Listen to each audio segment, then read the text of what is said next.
본문 에베소서 2장 1절서부터 5절까지 말씀입니다. 에베소서 5번째 우리 강해 시간이고요. 함께 나누실 말씀의 제목은 이기시게 하시는 하나님, 이기시게 하시는 분, 이런 제목으로 나누도록 하겠습니다. 우리는 지금 그 에베소서를 쭉 계속해서 보고 있습니다.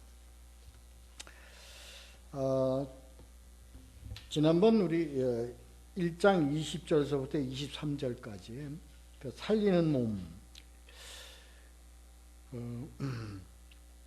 1장 전체가 지금 그렇습니다. 이제 교회가 왜 존재해야 하는가에 대한 것을 나눠보고 있죠. 그 교회는 우선 교회를 통해서 살아나는 도록 하시기 위해서 하나님이 우리에게 교회를 허락하신 것입니다. 그리고 지난번에 본 것 같이 우리 살아난 우리는 이제는 살리는 역할을 해야 된다. 그것을 교회를 통해서 이루게 하신다 하는 내용입니다. 하나님의 능력은요,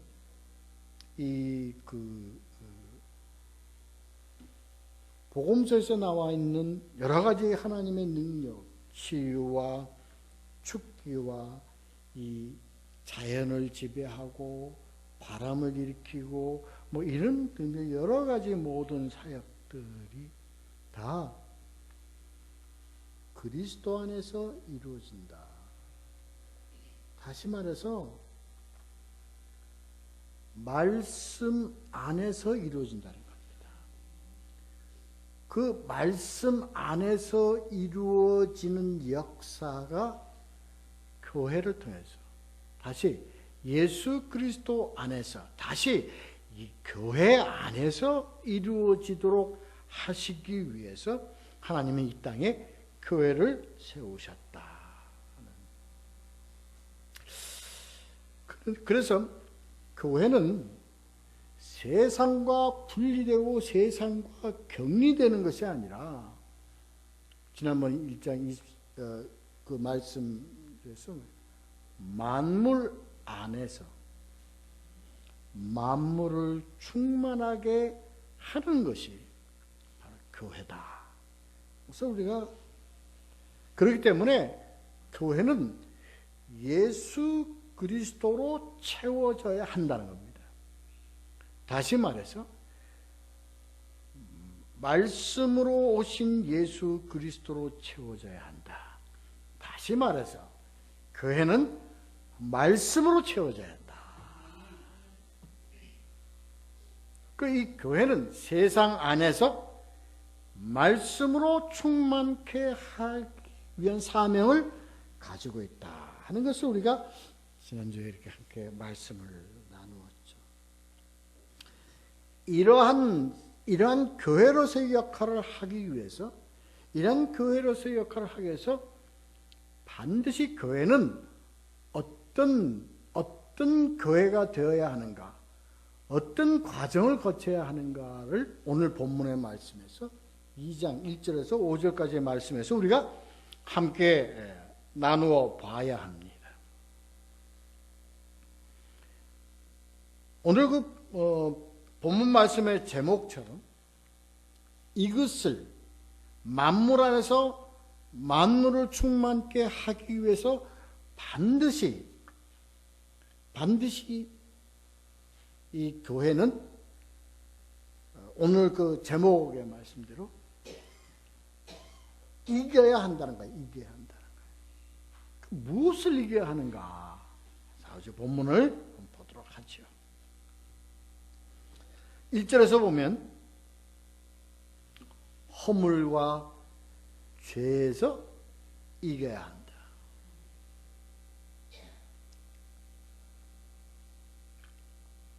2장 1절에 보면 그는 허물과 죄로 죽었듯 너희를 살리셨도다. 이 그는 예수 그리스도죠. 오늘 에베소서의 본문의 말씀 중에서요, 단락단락마다 시작하는 게 그가, 그는, 그를 이렇게 나옵니다. 그래서 교회의 주체는 바로 예수 그리스도이심을 매번 강조를 하고 있는 것입니다. 그래서 교회는 누가 역사하고 누가 일하시는 곳인가? 바로 예수가 일하시는 것이다. 그것을 본문의 말씀을 통해서, 아니 이 에베소서의 그 말씀을 통해서 각 절마다 계속 강조하고 있는 겁니다. 잊어버리지 마라. 교회는 예수가 주인이다. 교회는 예수가 일하시는 곳이다. 교회는 예수가 머리이시다 하는 것을 계속 강조해 가는 겁니다. 왜 그랬을까요? 가장 중요하면서도 가장 잊어버리기 쉽기 때문에 그렇습니다.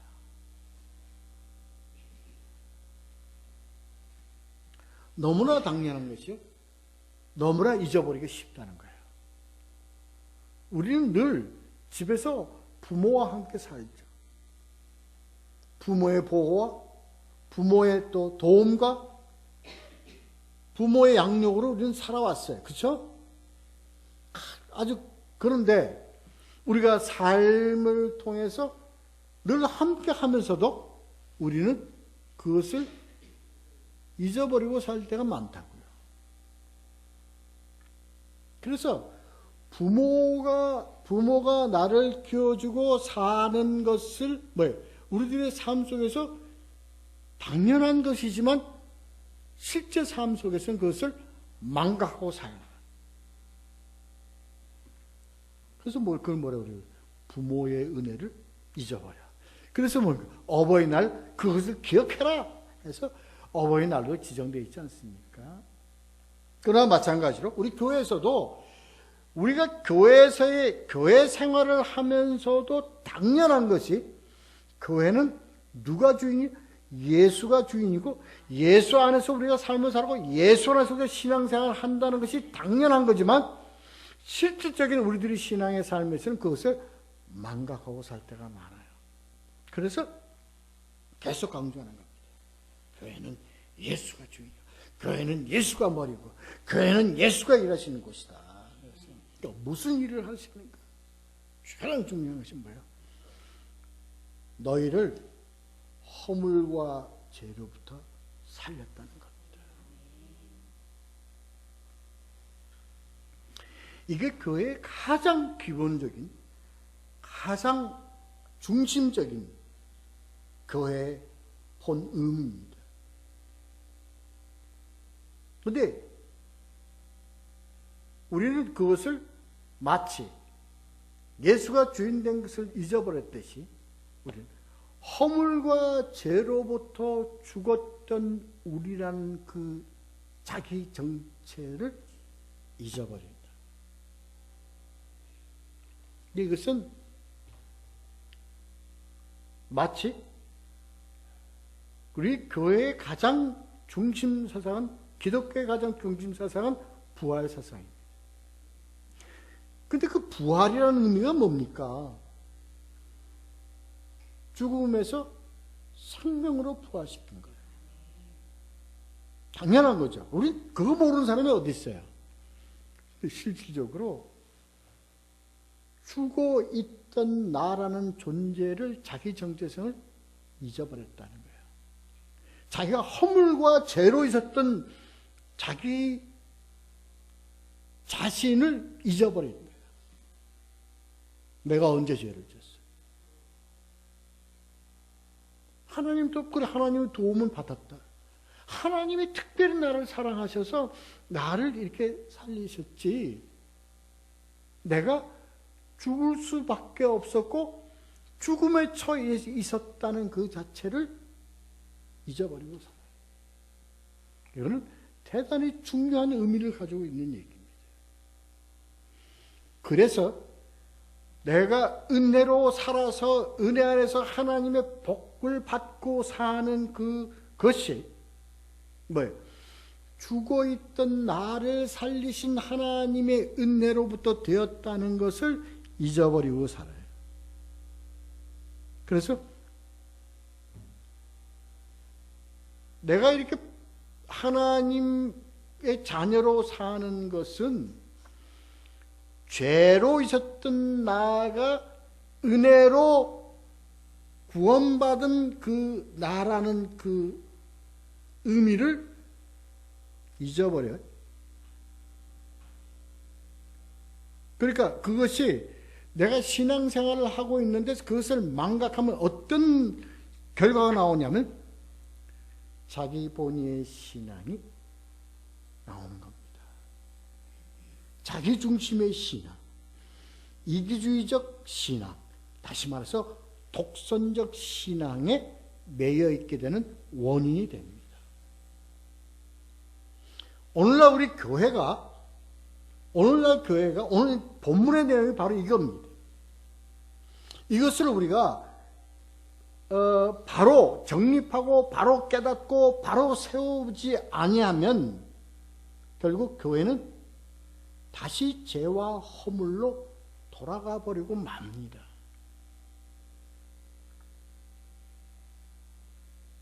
죄송합니다. 내 표현력이 부족함을 용서해 주시고, 그러나 이 본래 참된 의미를 여러분 아시고 아마 여러분 이미 이해하시리라고 생각합니다. 여러분 오늘날 교회가 왜 부패되어지는 줄 압니까? 오늘날 왜 교회가 세상으로 돌아가는 줄 압니까? 바로 그래서 그렇습니다. 그래서 자기의 죄와 허물로서의 자기의 어떤 것이 하나님의 은혜로 구원받고 은혜로 죄속함을 받아서 생명을 얻은 그 사실을 잊어버리고 말아요. 그래서 하나님의 은혜로 간 내가 아니라 내가 하나님의 택함 받은 나라는 것만 남고 만단 말이에요. 그렇습니다.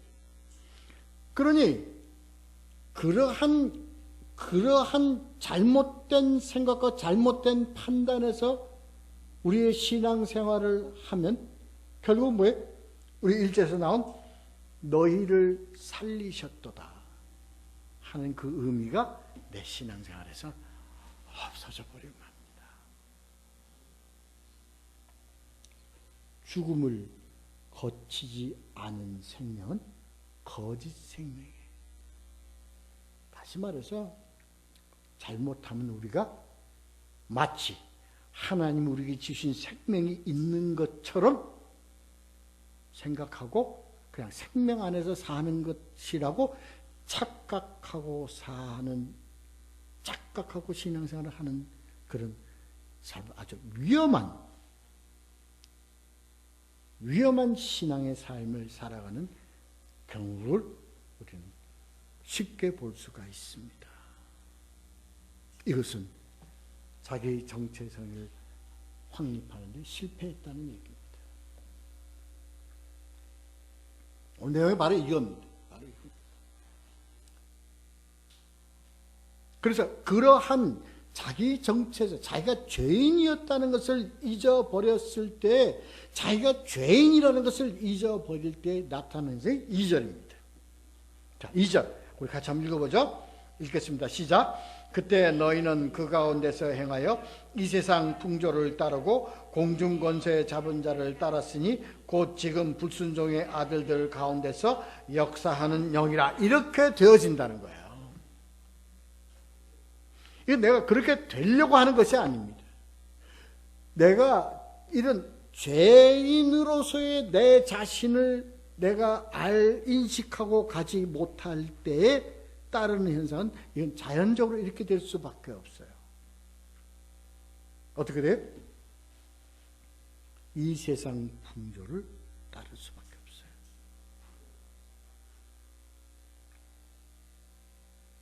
이 세상 풍조를 이렇게 우리는 봐야 합니다.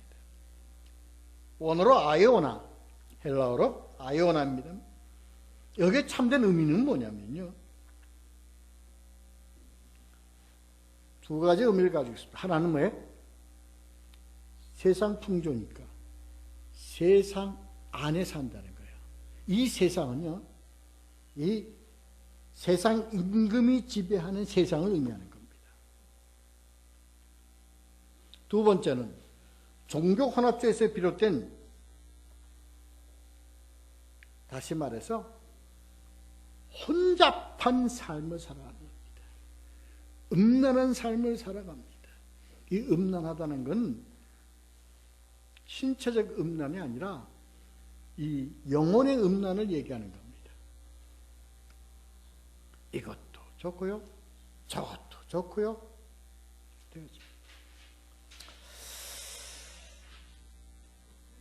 이것은 결국 창세기 3장에서 하나님이 인간에게 선포한 원죄의 속성으로 묻어져 버리고 만다는 겁니다. 그것은 바로 공중권세 잡은 자의 포로가 되는 삶입니다.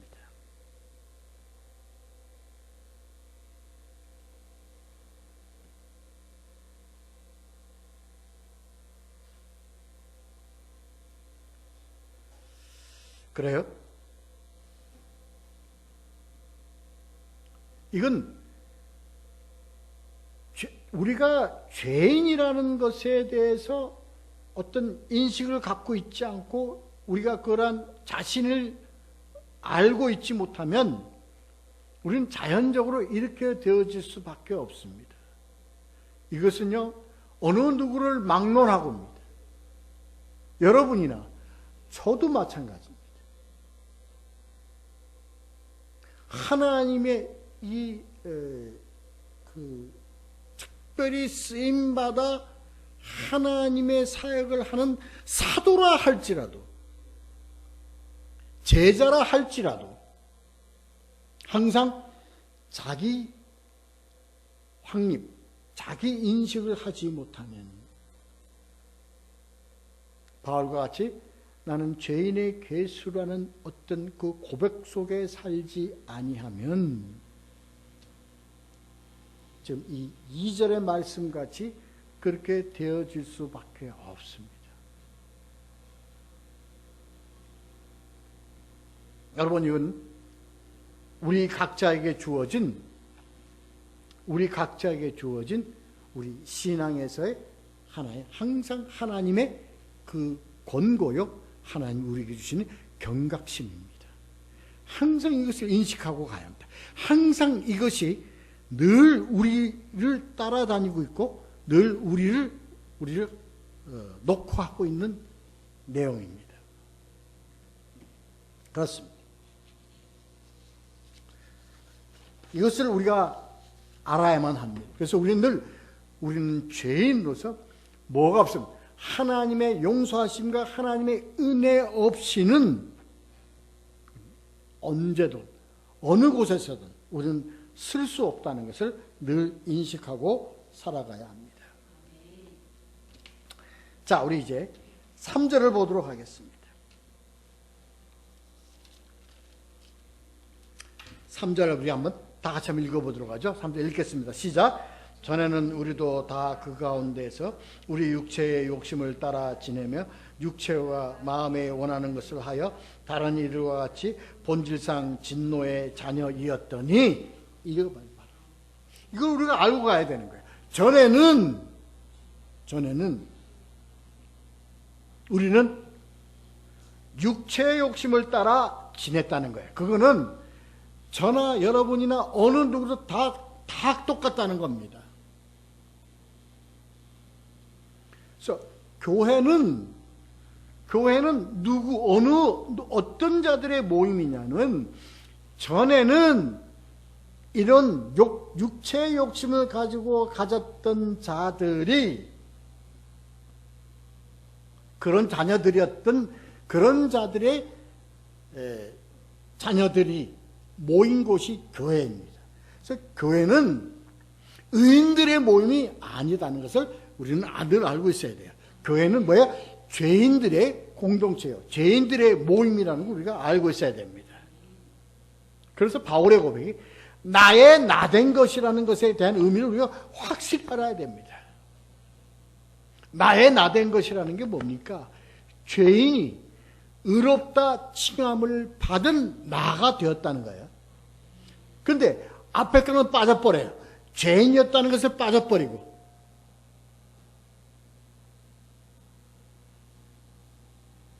의인된 것만 우리가 늘 가지고 가면 다시 우리는 뭘로 가버려요? 죄인으로 가버리는 거예요. 그렇습니다. 대단히 중요한 내용입니다. 우리가 왜 이렇게 강조하면요, 우리가 신앙생활을 하다가 다시 뭘로 가요? 세상으로 가는 모습. 신앙의 본질, 순수함으로 가다가 뭘로 가? 세상으로 가는 교회. 순수함으로 가다가 타락의 길로 가버리는 공동체. 이러한 내용들이 다 왜 그렇게 됐느냐? 아니, 저분은 하나님께서 특별히 붙잡아서 세상을 복음의 귀한 일꾼으로, 복음의 귀한 것으로 세웠던 저분이 어떻게 그럴 수 있겠느냐? 당연히 그럴 수 있습니다. 왜? 그분은 자신이 죄인이었었다고, 지금도 죄인임을 고백하지 못했기 때문에 그렇습니다.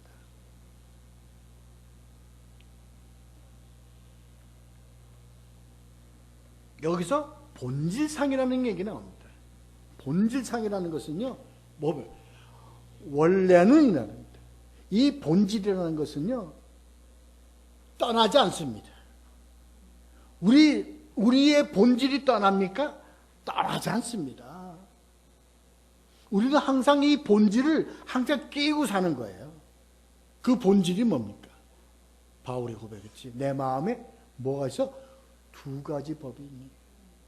그게 본질입니다. 이것은 우리가 하나님을 알고 하나님 은혜 안에서 신앙생활을 하는 우리에게도 항상 있는 그 본질이에요. 그게 뭐예요? 두 가지 법입니다. 하나는 생명의 법이요, 하나는 사망의 법입니다.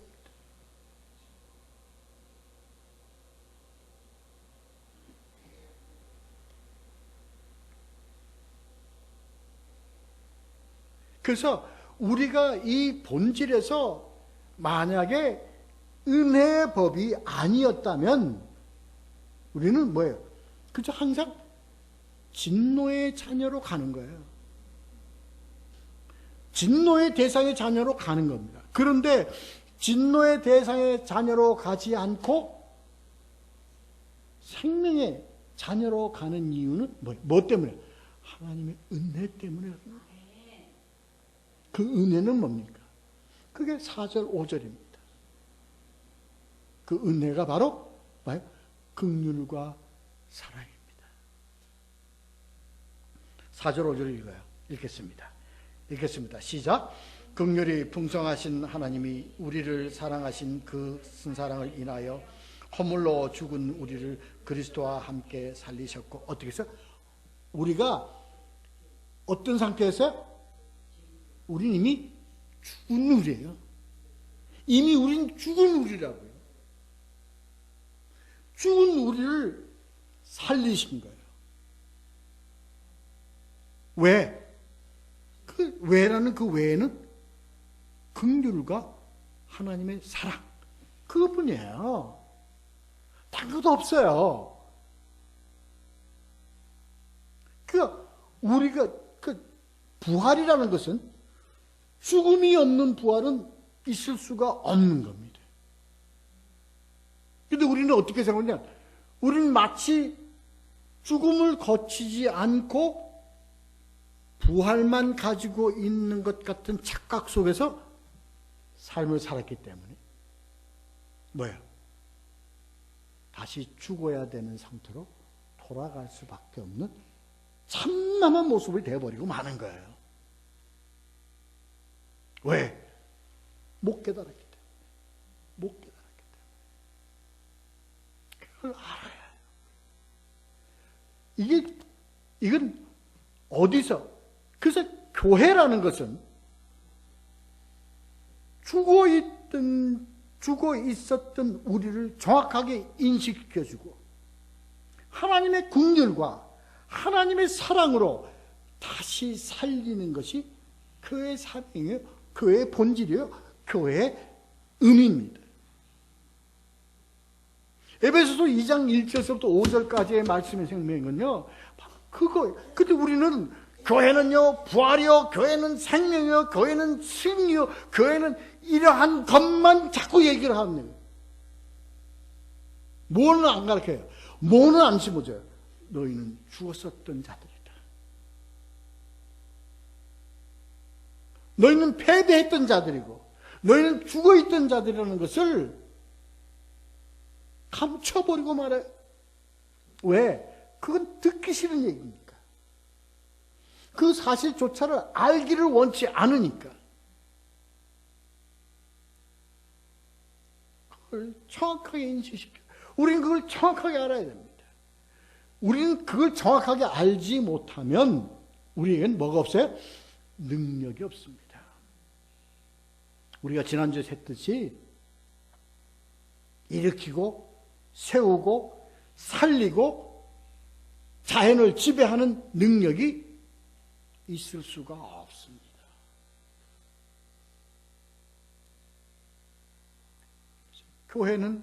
교회의 참된 본질은 바로 뭡니까?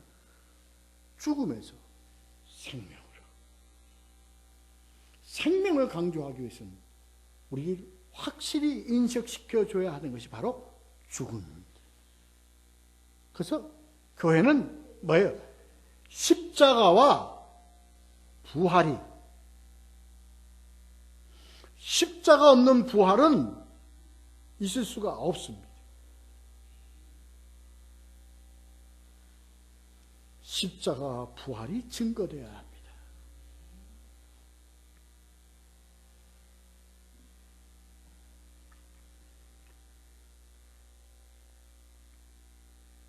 이것이 바로 하나님께서 계속적으로 강조하고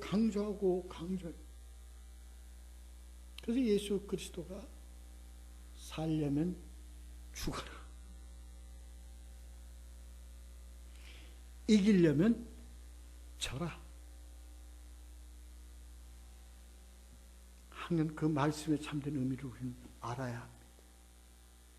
우리는 왜요?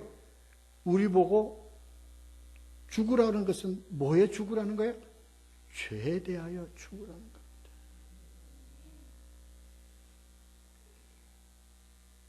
죄에 대하여 죽어야만, 그 고백을 해야만 뭐예요? 네, 우리가 살아난다는 겁니다. 세례의 참된 의미를 우리는 알아야 될 것입니다. 예수 그리스도만 하나님께서 구약시대 때부터 선지자를 통해서도 분명히 그 말씀을 전해줬어요. 이 말씀을 하고 제가 마치도록 하겠습니다. 요나서 4장 2절에 보면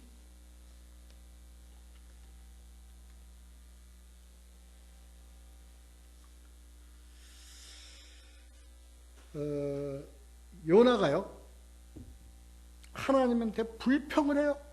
하나님한테 컴플레인을 하는 거예요. 1절에 보면 매우 싫어하고 성내며, 그러니까 싫어하며 성내면서도 요나는 무엇을 기도하고 고백하냐면, 자, 읽겠습니다. 여호와께 기도하여 이르되, 여호와여, 내가 고국에 있을 때 이러하겠다고 말씀하지 아니하였나이까? 그러므로 내가 빨리 다시스로 도망하였사오니 주께서는 은혜로우시며 자비로우시며 노하기를 더디하시며 인애가 크시사 뜻을 돌이켜 재앙을 내리지 아니하시는 하나님이신 줄을 내가 알았음이니이다. 이 내용은요, 물론 우리가 불평하고 싫어요. 하나님의 이러한 나에게 요구하시는 이러한 삶이 우리는 싫지만 이것은 당연한 겁니다. 뭐가 당연하냐? 은혜로우시며 자비로우시며 노하기를 더디하시며 인애가 크시다는 그 사실은 부인을 못하는 거예요. 바로 이것이 교회입니다. 교회는 싫든 좋든 하나님의 은혜와 하나님의 그 사랑이 늘 충만하며 그 가운데 거하기를, 누가 자녀들이 그 가운데 거하기를. 그러므로 어렵고 힘든 길이지만 생명으로 가기를 항상 구하고 양육하고 인도하기를 우리 교회에 하나님이 명령하시는 겁니다. 그래서 우리는 그것을 분명히 알아야 돼요. 그래서 우리의 신앙생활에 우리는요, 한 수도 놓치지 말아야 될 것은 우리는 뭐예요? 죄인이로소이다. 그러나 하나님의 은혜와 사랑으로 우리 하나님의 그러한 진노의 자녀들이 의인의 자녀들로 하나님의 은혜로 우리를 바꾸어 주시고 생명으로 승리로 갈 수 있도록 인도하시는 하나님의 놀라운 은혜가, 사랑이 이 공동체, 교회를 통해서 이루시는 하나님이신 줄 알고 그 신앙생활에서 비껴나가지 마시고 오직 예수 바라보고 하나님의 은혜 사랑을 가는 우리 모든 귀한 하얀교회 성도님들이 될 수 있기를 예수 그리스도의 이름으로 축원합니다. 기도하겠습니다.